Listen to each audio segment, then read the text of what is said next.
देशमुख कुटुंब मोठं होतं. वडील, आई, दोन मुलगे, सून, नातवंड. पण घरात गेल्या काही वर्षापासून एक शांतता पसरली होती. सगळे आपापल्या कामात व्यस्त. कोणी ऑफिस, कोणी शाळा, कोणी मोबाईलमध्ये. एकत्र बसून बोलणं, हसणं हे सगळं जणू विसरूनच गेले होते.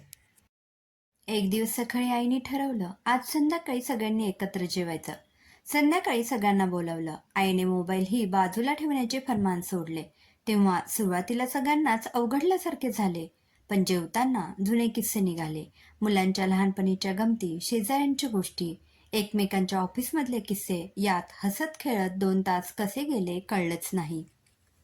जेवणानंतर वडील हसून म्हणाले, अगं खूप दिवसांनी घरात पुन्हा घरपण जाणवलं. त्या दिवसापासून आठवड्यातून एक दिवस तरी सगळे मोबाईल बाजूला ठेवून एकत्र बसून जेवू लागले. कारण घर म्हणजे फक्त भिंती नव्हे, तर घर म्हणजे तिथे राहणाऱ्या लोकांमध्ये असलेले प्रेम, जिव्हाळा आणि आपुलकी. त्याचबरोबर एकत्र आनंदाने घालवलेला वेळ.